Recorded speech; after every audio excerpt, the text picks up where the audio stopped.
আছেন সবাই? দণ্ডপাট লাইফস্টাইলে একটি নতুন ব্লগে আপনাদের সবাইকে স্বাগত।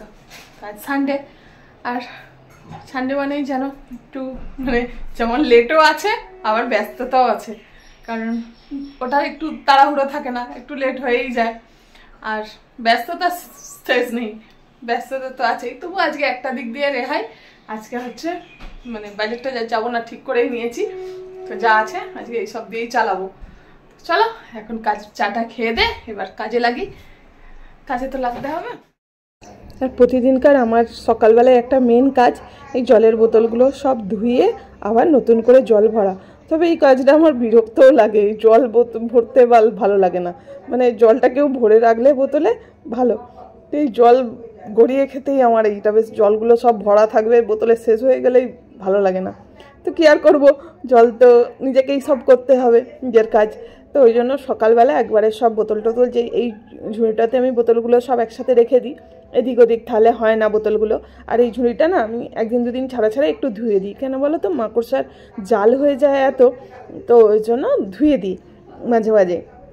তো এবারে বোতলগুলো ভালো করে সব ধুয়ে আর এবার জল ভরে নেবো, তো এই কারণে বোতলগুলো একটু ভালো করে সব ধুয়ে নিচ্ছি। সকালের সব থেকে বড় কাজ আমার এই জল ভরাটা, ছেলে স্কুল থাকলেও তাই। তো আজকে তো স্কুল নেই, সানডে, তবুও সেই রুটিন আমার চেঞ্জ হয়নি, সকালবেলা একবারে এই বোতলগুলো ভরিয়ে নিই। তো এরপর বিকালবেলার দিকে মা নাহলে ছেলে যে হোক ভরে, কিন্তু সকালবেলার দিকটা এটা আমার ডিউটি। সকালবেলায় বোতলগুলো সব ভালো করে পরিষ্কার করে ধুয়ে নিই, ধুয়ে আবার জল ভরে রাখি, তাতে কি মানে সমস্যা হয় না কিছু, তো তাড়াতাড়ি মানে হাতের কাছেই জলগুলো থাকলে হয়ে যায়। কিন্তু অনেক সময় কি বলতো, মানে আমার এই রোগটা আছে, খুব জল পিপাসা পাচ্ছে, কিন্তু ওই যে বোতলে জল ভরা নেই বলে তখন আর খেতেও ইচ্ছা করে না। চলো জলগুলো ভরে নিয়ে এবার জোর কদমে কাজে লাগতে হবে। আর সানডে মানে এই যে ছুটি তা তো নয়, সানডে মানে কাজটা বেশিই কাজ। তো এবার লেগে পড়েছি কোমর বেঁধে ঘর ক্লিনিংয়ের কাজে। তো এখানটা একটু ভালো করে এই টেবিলটার এখানেই জলের বোতলগুলো রাখি, তো মেশিনটার কাছে, তো এখানে ভালো করে একটুখানি মুছে টুছে এবার জলের বোতলগুলো এখানে রেখে দিলাম। তো এখানটা একসঙ্গে তাহলে আর এই ঝুড়িটার মধ্যে রাখলে কি হয়, বোতলগুলো এদিক ওদিক ছড়িয়ে থাকে না, মানে এক জায়গাতেই থাকে। তো ওই কারণে এই ঝুড়িটার মধ্যে বোতলগুলো সব রেখে দিই। আর কদিন ধরে না কি জানো তো, সানডে মানেই সবাই জানে যে একটু রেস্টের দিন, একটু দেরি করে ঘুম থেকে ওঠা, একটু ঢিলে তামে কাজ, কিন্তু আমার যেন ঠিক উল্টোটাই হয়। সানডেতেও আমার কোনো ধীরে ধীরে কাজ না, সানডেতেও আমার সেই তাড়াহুড়ো কাজ, সব কিছুই তাড়াহুড়ো। কারণ একটু সানডের দিনেও যদি একটু দেরি করে ফেলি তো বাস সব কাজেই দেরি হয়ে যায়। তো ওই কারণের জন্য সানডেও বলে কোনো ছুটি ছাটা আমার নেই, কারণ সানডেতে আমার ব্যস্ততা এটা একটু বেশিই থাকে, কারণ কোনো হেল্পিং হ্যান্ড নেই, একা হাতেই আমাকে সমস্ত কিছুটা, ঘর বাইরে সমস্ত কিছুটা একা হাতেই করতে হয়, তোমরা তো জানোই। আর সানডে মানেই তো একটু বাজার যাওয়ার ব্যাপার থাকে, তো সকালবেলা বাজার যাওয়া, সে আবার স্নান পুজো সেরে টিফিন ফিফিন করা, ছেলেকে আবার রান্না টান্না তাড়াহুড়ো করে রাখে, আবার ছেলেকে নিয়ে 11:30 বেরিয়ে যেতে হয়, ওর টিউশন থাকে। তো এখন মা আছে বলে অনেকটাই সুবিধা হয়েছে, মা অনেকটাই করে রাখে, তো ওই কারণের জন্য আমি অনেকটাই আবার এক্সট্রা টাইমও পেয়ে যাই। মাঝে মাঝে খুব বিরক্তও লেগে যায় জানো তো, ভালোও লাগে না সব সময় এই একা হাতে, আর পেরে উঠি না মাঝে মাঝে সব দিক সামলাতে সামলাতে, সকাল থেকে রাত্রি পর্যন্ত ছোটাছুটি, সব কাজ, সংসারের কাজ, এইসব করতে করতে আর পেরে উঠি না। বিশেষ করে এবার ছেলেটার সঙ্গেও সমান তালে আমাকে দৌড়তে হয়, ওকে নিয়ে যাওয়া নিয়ে আসা, ওই 2 ঘন্টা ওখানে টিউশনের ওখানে মানে দাঁড়িয়ে থাকা না, খুব সমস্যা হয়, মানে বসার ওখানে কোনো সেরকম ব্যবস্থা নেই। তো কারণ যারা সব ওখানে কাছাকাছি সব যায়, বাবারা আরে দিয়ে চলে আসে গাড়ি করে, ওটা কোনো আবার আনতে যায়। তো এবার আমার এখান থেকে তো অনেকটাই পড়ে যায়। আগে একজন ছিল ক্যাম্প থেকে যেত, তো দুজনে তবু একটু টাইম পাস হতো, কিন্তু এখন তো আর তারাও চলে গেছে অন্য জায়গায়, তো ওই কারণের জন্য এখন আমি একাই পড়ে গেছি, আরও ওই জন্য একটু অসুবিধাই হয়। চলো কি আর করবো, এইসব নিয়েই তো থাকতে হবে। সংসারে শুধু তো কাজ না, না সংসারের কাজ হলে শুধু তাহলে হয়ে যায়, মানে বাইরেটার দিকটা সামলাতে হয় বলে আরও আমার মানে বেশি পরিশ্রমটা বেশি হয়ে যায়। কারণ এই যে সকালবেলার দিকটা বেশ মনে হয় যে কেউ একটু বাজার টাজার করে এনে দিত, খুব ভালো হতো। তাহলে এই যে বেরোতে হতো না, নিজে হাত মানে ঘরে বসেই আমি করতে পারতাম। আবার ছেলেটাকে এই যে নিয়ে যাওয়ার ব্যাপারটা, এটা যদি কেউ করে দিত বাস আমি এদিকটা নিশ্চিন্তে সব করতে পারতাম। কিন্তু ওই সব কিছুর দিকটা সামলাতে সামলাতে তার উপর এবার জানো তো তোমরা, ভিডিওর একটা ব্যাপার আছে, এই ভিডিওটার পিছনেও আমাকে অনেকটা টাইম দিতে হয়। চলো, আর সব বলেও তোমাদের সাথে কথা বলতে বলতে আমার এদিকটা সব কাজ হয়ে গেল। আর এই লাকি বাম্বুটাকে একটু আজকে ধুয়ে দেবো, গাছটাও এত ধুলো পড়ে যায়, গাছের পাতাগুলো ধুলো হয়ে গেলে না ভালোও লাগে না। তো আমি ওই জন্য একটু ভালো করে পাতাগুলো ধুয়ে দিই, ধুয়ে আর একটু এবার জল দিয়ে দেবো। হয়ে গেছে আমার এখানটা ক্লিন। আর আজকে আর বেশি কোথাও করতে গেলে হবে না। চলো আজকে শুধু এইটুকুই থাক, কারণ আর অন্য কাজ করতে গেলে কি বলো তো, আমার ওই দিকেও আবার দেরি হয়ে যাবে। এখনও স্নান পুজো সারতে হবে, তারপর টিফিন এখনও খাওয়া দাওয়া হয়নি। আর আজকে ঠিক করেছি সবাই মিলেই যাব, কারণ একটু মা আবার মাছের বাজারেও যাবে ওই জন্য। কারণ মা এখানে মানে মাছ যা এনেছিল সেই সব তো শেষ হয়ে গেছে, আর মা এর একটু মাছ চাই। চলো আমার এদিকটা কমপ্লিট হয়ে গেছে, এবার জামা কাপড়গুলো মিলে দিয়ে এলেই বাস হয়ে যাবে। আর জামা কাপড়গুলো আজকে মিলতে মিলতে দণ্ডপাটবাবুও ফোন করেছিল, তো দণ্ডপাটবাবুর সঙ্গে কথা বলতে বলতেই জামা কাপড়গুলো আজকে মিলতে শুরু করলাম। স্পিকারে দিয়ে দিয়েছি ফোনটা, দিয়ে ওর সঙ্গেই কথা বলছিলাম। কথা বলতে বলতেই জামা কাপড়গুলো মিলে দিলাম, কারণ দাঁড়িয়ে এখন কথা বলার মতো আমার টাইম নেই যে ওর সঙ্গে এখন ফোনে দাঁড়িয়ে 2 মিনিট কথা বলবো। কথা বলতে গেলেও আমার মনে হয় দেরি হয়ে যাবে কাজের। তো এই জন্য জামা কাপড়গুলো বলে মিলে দিই। আর কাচারও যেন শেষ নেই, প্রত্যেক দিন আমাদের কাচা তো লেগেই আছে। আর সানডেতে আরও একটু বেশি করেই কাচা হয়, কারণ ছেলের ড্রেসগুলো থাকে। তবুও আমি প্রায় দিনই ধুয়ে রাখি, একটা পরলেই একটা কিরম করে পাল্টে ধুয়ে দিই। তবুও সানডেটা ঠিক জামা কাপড় থাকেই। দণ্ডবাবুর সঙ্গে কথা বলতে বলতেই আমার জামা কাপড়গুলো সব মেলা হয়ে গেছে। আর দেখো হাওয়া চলছে, দেখো জামা কাপড় কি মিলবো, মানে একটুখানি মিলে যাওয়ার সঙ্গে সঙ্গেই সব জোরে, যতই ক্লিপ দিই যাই দিই, এত হাওয়া চলছে পুরো সব জোড়ো হয়ে যাচ্ছে প্রচুর। কতই দিন ধরে এত মানে যেন পুরো শীতকালের মতো লাগছে, এত হাওয়া চলছে। চলো আমার এদিকের কাজগুলো হয়ে গেছে, এবার নিচে যাই, দিয়ে এবার স্নান টান করবো, টিফিন তারপরে স্নান করে পুজো টোক করে এবার টিফিন খাওয়ার পালা। নিচে এসেই আবার মনে পড়ে গেল এখনও পর্যন্ত বেডরুমটা ক্লিন করা হয়নি, তো ওই কারণের জন্য আবার কাজে লেগে পড়েছি। আবার বলি দেখো কাজের শেষ নেই, মানে যতই তাড়াতাড়ি করি যাই করি কাজের ছুটি নেই। তো ওই কারণে এবার বেডরুমটা ক্লিন করে নেবো, করে তারপরে স্নানে যাব। বেডরুমটা না ক্লিন থাকলে না ভালো লাগে না। আর ওই সময় বেশ একটা হালকা বেড কভার না হলে মানে বেডরুমটা ঠিক মানায় না। আমার ওই হালকা বেড কভারগুলো আমার খুব ভালো লাগে। তো ওই কারণে আর বিছানাটা একটু বেশ টান না থাকলে না ভালোও লাগে না। তো ওই কারণের জন্য একটুখানি বেশ পরিষ্কার করে নিই, দেখবে বেডরুমটা ক্লিন থাকলে মানে একটা বেশ মনটা একটা শান্তি লাগে, তাই না? তো চলো আমি বেডরুমটা করে তার ঠিক রেডি করে রেখে তারপরে স্নানে ঢুকবো।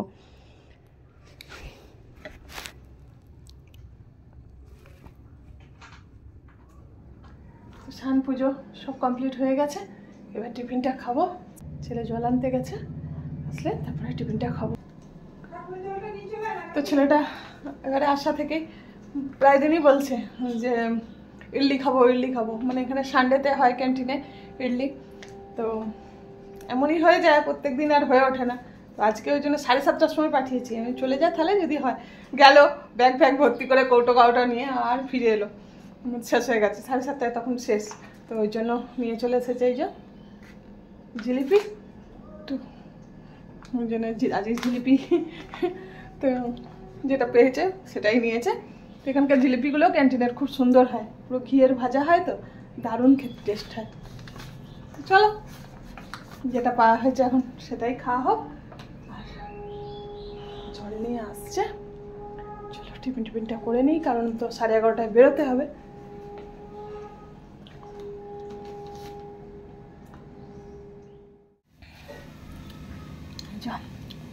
বড়া ভাজা আজকে তেল লঙ্কা করে মাখিয়ে, যে পেঁয়াজ আর মানে লঙ্কা, দেখো মা লঙ্কা অল্প সহজে ভাজতে পারে না, লঙ্কা ভেজেছে একবারে যা।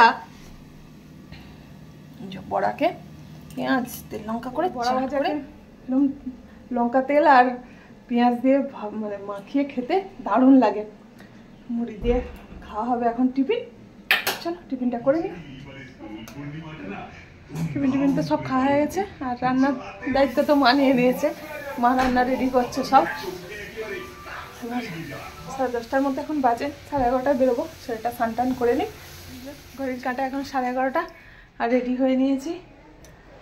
বলছিলাম টিউশন যাচ্ছে, তো আজকে মাও যাচ্ছে সাথে, কারণ একটু ওখানে একটু বাজারে মাছ টাছগুলো পাওয়া যায়, একটু মাছ নেবে, ওই কারণের জন্য যাচ্ছে। মাছের জন্য শুধু সঙ্গে যাচ্ছে, জ্বর নড়তে পারছিল না, কিন্তু মাছ নেবে বলে ওই জন্য যাচ্ছে, কারণ এখানের মাছ মায়ের পছন্দ হয় না। আর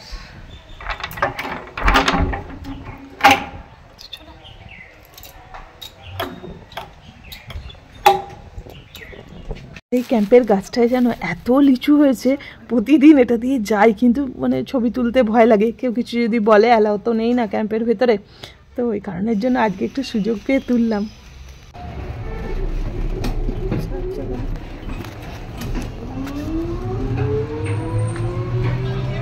আচ্ছা আচ্ছা আচ্ছা আচ্ছা।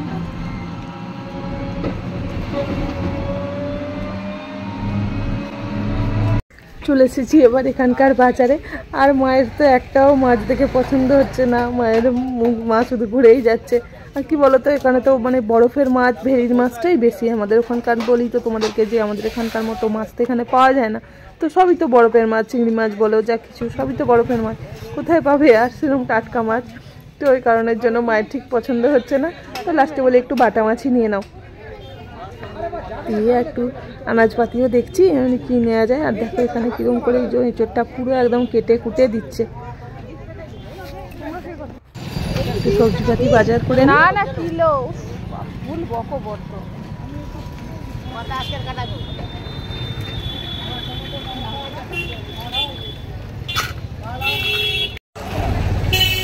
দেখিটা কতটা কম বেশ করে দিও। হ্যাঁ না অতটা নেবো না গো, অতটা নেবো না, অতটা লাগবে ভাব দাও। দেখি মাসি একটু বন্ধ হলেও অন্ধকার। কম্বল কাঁচানো হয়ে গেল, কত করে নেওয়া হয়? বড় হলে 280, 270। আর কি দেবো? এক হপ্তাহ লাগে। এক হপ্তাহ প্রতিদিনই খোলা থাকে? শনিবার বন্ধ, সকাল 10টা থেকে 1:30। ও বিকালে খোলা যায় না? খোলা থাকে 5টা থেকে 8:30। বুধবার খোলা থাকবে 5টা থেকে 8:30। সবজিপাতি তো নেওয়া হয়ে গেছে, এবার গ্রসারি আইটেম কিছু নেওয়ার আছে, তো ওই জন্য এই দোকানটাতে সব কিছু পাওয়া যায়, তো ওই জন্য এই দোকানটাতে একটু ঢুকবো, জিনিসগুলো নিয়ে নিই। আর সব কিছু নেওয়ার পর মাকে বলি চলো একটু আখের রস খাওয়া যায়। আর মা তো নাতি ছাড়া খাবে না, সে বলছে সে আসুক তারপর খাবো। আমি তুমি এখন খাও, তারপর তার নাতি এলে নাতি তার খাবে, তো বলে ওই জন্য 2 গ্লাস আমরা বলি একটু আখের রস খাই। আর এখানে মেশিনটা দেখে এত ভালো লাগলো, আমাদের ওখানে দেখেছি অন্যরকম মেশিন, এখানের আবার মেশিনের সিস্টেমটা অন্যরকম। তো আমি এইরকম মেশিনটা এই প্রথমেই দেখলাম। তবে মানে যতই যেখানে যখনই আখের রস খাই না, জম্মুর কথা খুব মনে পড়ে যায়। মানে জম্মুর যে আখের রস খেতাম, সেটার টেস্ট আমি আর পাইনি আজ পর্যন্ত, সেটা একটা আলাদা টেস্ট ছিল। মানে এই ফিরলাম টিউশন থেকে, 2:45 মতো বাজে, আর মা তো অনেক মনের আনন্দে গেল মাছ কিনবে বলে। কি মাছ পেয়েছে দেখো, বাটা কিছুই পাইনি। আমাদের কি বাজার, ভোরবেলা উঠে চলে যাবো মাঠে, বেলা দুপুরে ওই আর বাজার সব লোক কিছুই মাছ পায়নি, বাটা মাছ। আমার বাড়ির তো যা মাছ ছিল সব তো শেষ, এবার এখানে এখন এবার কি মাছ খাবে সেই নিয়ে এবার সমস্যা। আজকে বেশ মনের আনন্দে গেছিলো, একটু মাছ টাছ পেলে নিয়ে আসবো। সকাল সকাল গেলেও পাবে না, এখানের মাছ তো ওই তো ওই জন্য কিছুই পাইনি। আর চলো কি আর করা যাবে, মায়ের এই মাছটা নিয়ে একটু সমস্যা হয়ে যায়, মানে মাছ ছাড়া তো চলে না। আমাদের তো কি বলবো প্র্যাকটিস হয়ে গেছে। আর এই যে তোর কি ছাড়া চলে, ডিম হলেই হবে, তাই তো? চলো আজকে এবার খাওয়া দাওয়া করি, 2:45 বাজে। আর আজকে একদম সিম্পল বাঙালি খাবার, টকের ডাল, নোটের শাক ভাজা আর ডিমের কারি। আলু সিদ্ধ আর হয়নি, ছিল ছেলেটা বললো আর আলু সিদ্ধ করতে হবে না, খাবে না, ওর ডাল আর ডিম হলেই বাস ওর হয়ে যাবে। চলো লাঞ্চ মেনুতে একদম আম দিয়ে ডাল, আর এখানে শাক ভাজা, আর ডিমের কারি কোথায় গো? নিচেরটা? ও একদম সবাই তো দিদি স্পেশাল ডিমের কারি। দেখ না রে কেমন জল পড়ছে নাকি? তা লাঞ্চ কমপ্লিট হলো, 3টে বেজে গেল সব করতে করতে। সানডের দিনটা ওই জন্য বলি না, সানডেটা খুব সমস্যা। তো ও তো আজকে সকালে বাজার টাজার যায়নি, বাজার টাজার গেলে তো বাস আর দেখতে নেই। তো চলো এখন একটু রেস্ট নিই, আর আজকে কোনো তাড়া নেই বিকালবেলা। তো চলো এখন একটু রেস্ট নিই, তারপরে আবার সন্ধ্যে থেকে আবার দেখা যাবে কি হয়। Good evening. চা রেডি করে নিয়েছি, 1 কাপ চা খুব জরুরি। চলো চাটা খাই। বসে পড়েছি এখন, রাতের আবার ডিনারের ব্যবস্থা। তো রুটিটা মানে আটাটা মাখাবো, দাদাগিরি আজকে ফাইনাল চলছে। ছেলেটাকে পড়াচ্ছিলাম, পড়াতে এবার এটা দেখতে দেখতে আমি তাহলে খাবারটা বানিয়ে নিই। চলো, আর ব্লগটা আজকে এখানে এন্ড করছি। সবাই ভালো থাকবেন, সুস্থ থাকবেন, দেখা হচ্ছে নতুন একটা ভিডিও নিয়ে।